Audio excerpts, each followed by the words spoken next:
சிப்பி காளான் வளர்த்து பயனடைந்த பெரம்பலூர் மாவட்டம் வேப்பந்தட்டை கிராம வேளாண்மையாளர் என் அருள்ஜோதி அவர்கள் தரும் யோசனைகள்.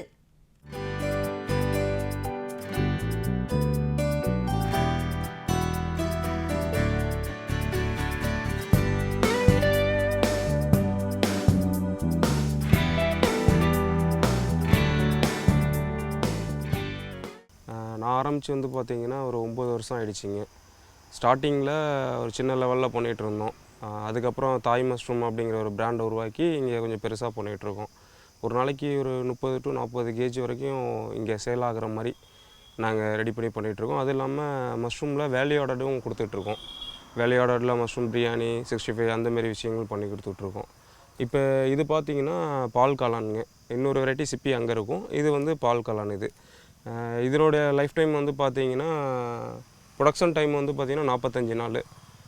இது பறித்ததுக்கப்புறம் 10 நாள் வரைக்கும் லைஃப் டைம் இது தாங்கும். ஸோ அதனால் இது கொஞ்சம் வச்சிருந்து சமைக்கக்கூடிய விஷயங்கள்.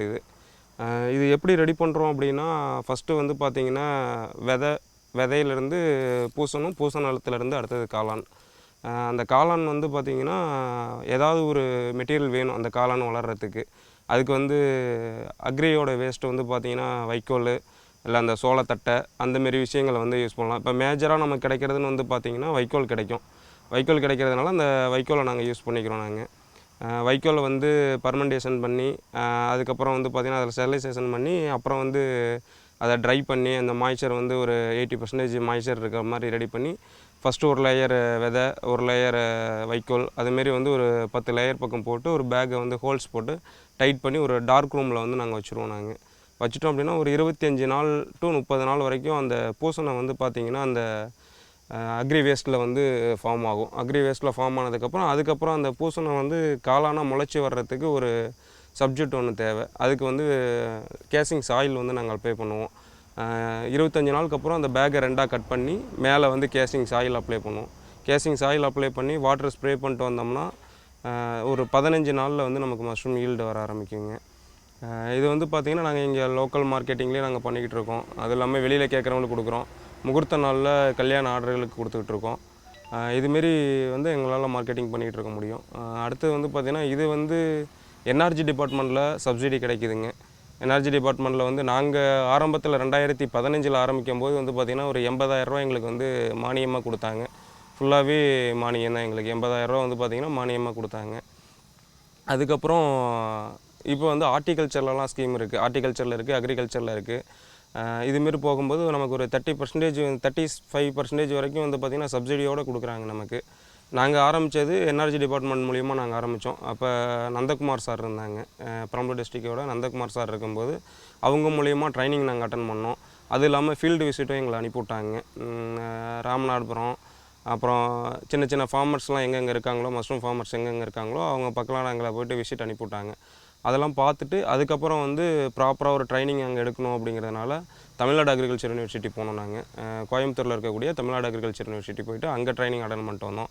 அதுக்கப்புறம் நம்ம லோக்கலில் இருக்கக்கூடிய கேவிகே, வாலிகண்டாபுரத்தில் இருக்கக்கூடிய கேவிகேல போய் ட்ரைனிங் அட்டன் பண்ணோம். இது எல்லாமே ஒரு ப்ராப்பரான ட்ரைனிங் ஒரு மாதம் 1.5 மாதம் ட்ரைனிங் அட்டன் பண்ணிட்டு அதுக்கப்புறம் இந்த ஃபீல்டுக்குள்ளார இறங்கணும். நாங்கள் இந்த மில்கி மஷ்ரூமோட செட்டு சைஸ் பார்த்திங்கன்னா 16க்கு 36, டார்க் ரூமும் 16க்கு 36, ஹார்வெஸ்டிங் ரூமும் 16க்கு 36ங்க. டார்க் ரூம் அப்படிங்கிறது ஒரு 25 நாள் அந்த இருட்டு குடியிலே பார்த்திங்கன்னா அந்த பூசணம் வளரணும். அதுக்கு பார்த்திங்கன்னா 16க்கு 26ல் பேக் ரன் பண்ணிகிட்டே இருப்போம். ஒரு 25ஆவது நாளுக்கு அப்புறம் திரும்ப ஹார்வெஸ்டிங் ரூமுக்கு வந்துடும். ஹார்வெஸ்டிங் ரூம் வரும்போது ஒரு பேக்குங்கிறது 2 பேக்காக மாறும். அப்படிங்கும்போது அந்த இடத்துல இதுமாதிரி ரேக் சிஸ்டம் தான் பண்ண முடியும். உள்ளார உரி சிஸ்டம் பண்ணியிருப்போம். அங்கே 4 பேக் வச்சுருப்போம். இங்கே ரேக் சிஸ்டம் பண்ணும்போது அந்த 4 பேக்கு இங்கே 8 பேக்காக மாறும். ஸோ அப்படிங்கும்போது ஹார்வெஸ்டிங் ரூமோடைய சைஸ் நமக்கு கொஞ்சம் அதிகமாக தேவை. டார்க் ரூமோடைய சைஸ் மில்கி மஷ்ரூமை பொறுத்த வரைக்கும் ஒரு 16க்கு 30 இருந்தாவே ஒரு 1500 பேக் மந்த்லி பார்த்திங்கன்னா அப்படியே ரொட்டேஷன் பண்ணலாம். ஆனால் ஃப்ரூட்டிங் ரூமை பொறுத்த வரைக்கும் நமக்கு ஒரு செட்டுக்கு 2 செட்டாக இருக்கணும். இருந்தால் மட்டுமே தான் அந்த உள்ளேருந்து வெளியே இங்கே வரக்கூடிய காளான் பறிக்கக்கூடிய இடத்துல பார்த்திங்கன்னா பேக்கு நம்ம ரன் பண்ண முடியும். ஸோ இதனுடைய செட்டு சைஸ் பார்த்திங்கன்னா 16க்கு 26. அண்டர் கிரவுண்ட்லேயும் பண்ணலாம். அண்டர் கிரவுண்ட் எடுத்து பண்ணுவாங்க. மில்கி மஷ்ரூம் பொறுத்த வரைக்கும் அண்டர் கிரவுண்ட் எடுத்து பண்ணுவாங்க. நாங்கள் அந்த டெம்பரேச்சர் ஹியூமிடிட்டி மெயின்டைன் பண்ணுறதுனால எங்களுக்கு அண்டர் கிரவுண்ட் தேவையில்லை. அண்டர் கிரவுண்ட் பண்ணும்போது அது ஆட்டோமேட்டிக்காக மெயின்டைன் ஆகிக்கும். இப்போ நாங்களே இதை கொடுக்கும்போது அதுமாரி விஷயங்கள் தேவையில்லைங்க. இது எல்லாமே வந்து பார்த்திங்கன்னா ரேக் சிஸ்டத்தில் பண்ணியிருக்கோம். ரேக் சிஸ்டம் வந்து பார்த்திங்கன்னா வுட்லேயும் பண்ணியிருக்கோம், அதே டைம் வந்து ஸ்டீல்லையும் பண்ணியிருக்கோம். நாங்கள் வுட்டில் பண்ணும்போது இதனுடைய காஸ்ட் வைஸ் வந்து பார்த்திங்கன்னா கொஞ்சம் கம்மியாக இருக்கும்னா இதோட லைஃப் டைமும் அதேமாரி தான். லைஃப் டைம் வந்து கொஞ்சம் கம்மி. ஸோ ஸ்டீலில் போகும்போது லைஃப் டைம் இது கொஞ்சம் அதிகம். ஸோ அப்படிங்கும்போது இதில் வந்து ஒரு 4 பேக் வைக்கலாங்க. 4 இந்த லைனில் வந்து 4 பேக் வைக்கலாம். இதனுடைய ரேக்ஸ் உடைய லென்த்து ஹைட்டு இதெல்லாம் எவ்வளோன்னு பார்த்தீங்கன்னா இது 3 அடி, வித்து வந்து 3 அடி, லென்த்து வந்து பார்த்தீங்கன்னா 10 அடி பிளான் பண்ணியிருக்கோம். 10 அடிக்கு ஒன்ஸ் மாரி பிளான் பண்ணியிருக்கோம். 4 லேயர் வந்து பிளான் பண்ணியிருக்கோம். 5 லேயரும் வைக்கலாம், 6 லேயரும் வைக்கலாம். நம்ம வந்து எவ்வளோ டெம்பரேச்சர் ஹியூமிடிட்டியை மெயின்டைன் பண்ணுறோமோ அதை பொறுத்து தாங்க. போட்டுவிட்டு வாட்ரு வந்து பார்த்திங்கன்னா நாங்கள் ஸ்ப்ரேயர் வச்சுருக்கோம். ஸ்ப்ரேயரில் வந்து பார்த்திங்கன்னா பர் டே வந்து அந்த மேலே இருக்கக்கூடிய இந்த சாயில் வந்து காயாத அளவுக்கு நாங்கள் பார்த்துக்குவோம். சாயில் காயாத அளவுக்கு வந்து பார்க்கும்போது தண்ணி ஸ்ப்ரே பண்ணிகிட்டே இருப்போம். நாங்கள் ஒரு நாளைக்கு 2 டைம் பண்ணலாம். அப்படி மழை காலமாக இருந்தால் ஒரு நாளைக்கு 1 டைம் பண்ணலாம்.